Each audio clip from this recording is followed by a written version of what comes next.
One of the toughest conversations you can have as a manager is telling your team members that they need to reapply for their jobs.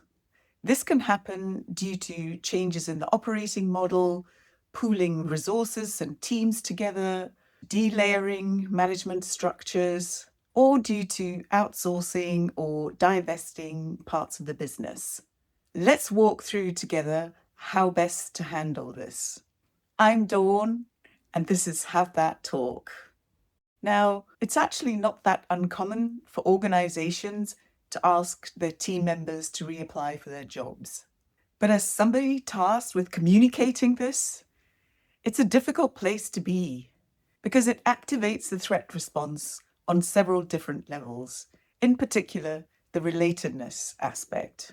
Each team member is now looking at their colleagues and thinking, that's my competition. How can we work together? How can I share information? Collaborating will just put me at a disadvantage. So with the knowledge that there are so many team members, but so many roles that are available, this causes a major disruption. And as a manager, you can't pretend we're all one team, we're all in this together. Because this game of musical chairs is painful, is uncomfortable, and has clear losers. Fairness is another threat response that is activated. People will want to know, what are the criteria for success? Why is one person being considered and the other not? How can I elevate my chances to get through the process? Or is the whole process already rigged?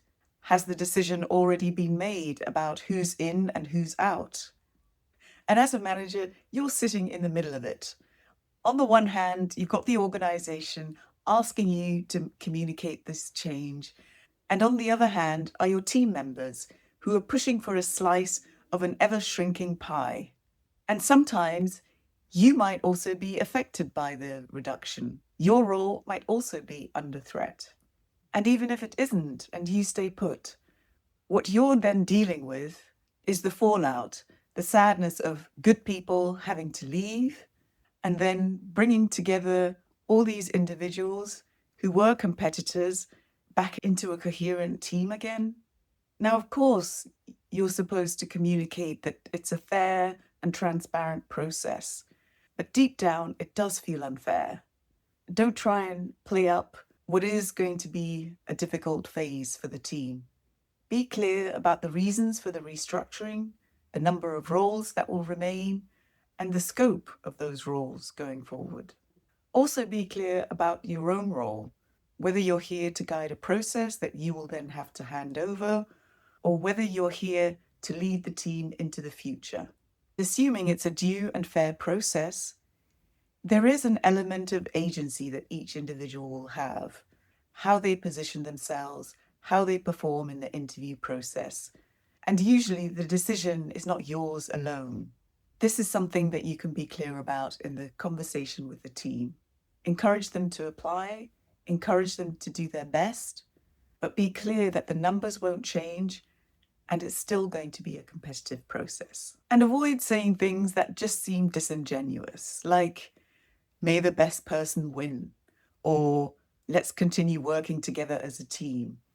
Because the reality is that the team is being broken apart and will be rebuilt in a different constellation.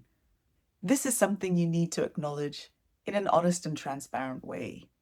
You don't have to try and make the conversation feel okay. You don't have to try and make the company decision feel easy, justified, fair, because that's not how it lands as the recipient of that message.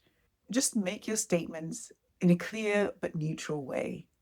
This is what has been decided. This is what will change. This is how it's going to affect the team. This is what's going to happen next. And then open the floor for questions. Allow the team to express their concerns.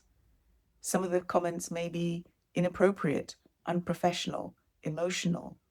That's human. Let that be. But stay on track with the core message because this needs your continuity.